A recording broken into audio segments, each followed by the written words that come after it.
what are some of the common flaws that are made in our sort of day-to-day conversations and relationships that are easy to avoid, but perhaps are not so intuitive? What's a thing where I was like, maybe you should stop doing that, or maybe you should start doing that?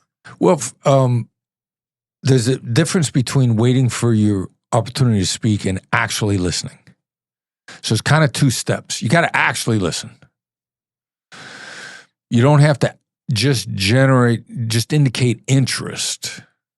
You got to actually listen. Like somebody could ask you a great question, you respond to it. You can tell they didn't listen. You know, they're driving, they're looking at something else, or they hit you with another great question immediately.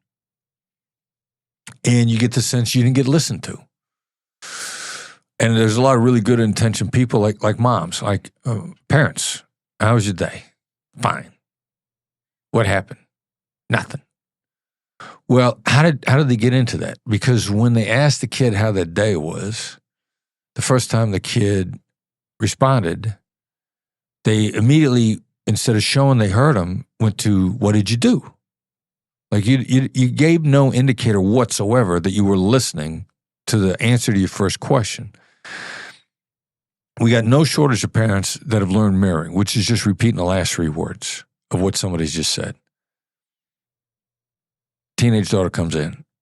How was your day? She says, fine. How do you mirror that? It's just one word.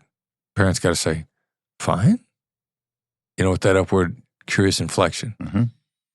But at a bare minimum, the parent is indicating they heard that word and they're feeding it back and they're looking for more instead of immediately launching into, what did you do? And we're seeing parents everywhere. Suddenly my teenage daughter's talking to me. Like, I don't know what happened. We just gave, you were well-intentioned with your questions. Your heart was in the right place. And you may have listened to the answer, but you didn't let them know at all that you listened to the answer, or you were frustrated by the one-word answer. So your frustration with the one-word answer came out in, well, what did you do? And that tone of voice is, you're not talking to me. You know, prove it was fine by telling me what you did. So these tiny little moments that actually don't take any real time go a long way in making people feel heard. So being interested is not enough. And seeing their point of view is not enough. You have to actually demonstrate it. It's one reason why I love doing podcasts and love talking to people in general. I used to sell my CDs on the street.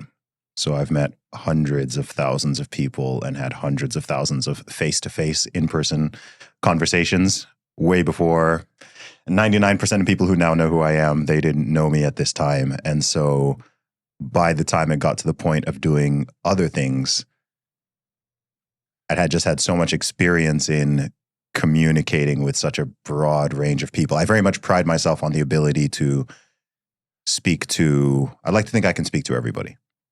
Can have a conversation with virtually anybody. And I think it's often forgotten that, I think when it comes to communication, people recognize that speaking is a skill and writing is a skill, and maybe people understand that reading is a skill, but I think listening tends to be forgotten. I think a lot of people hear more than they listen, and you forget that listening is, I've heard you don't like the term active listening, you prefer proactive.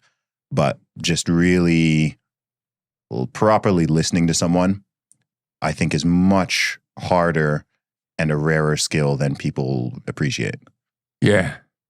Which is why when you get it, if you do it, you got this great advantage because nobody else is doing it. Like in every negotiation book, it doesn't matter who wrote the book, whether it's super academic, you know, my Harvard brothers and sisters getting DS, academic blueprint for rational negotiations. Or let's say it's just maybe a practitioner that was great at it and wanted to write a book about it. The elements on listening are always listed as an advanced skill. So mastering an advanced skill always gives you a competitive advantage.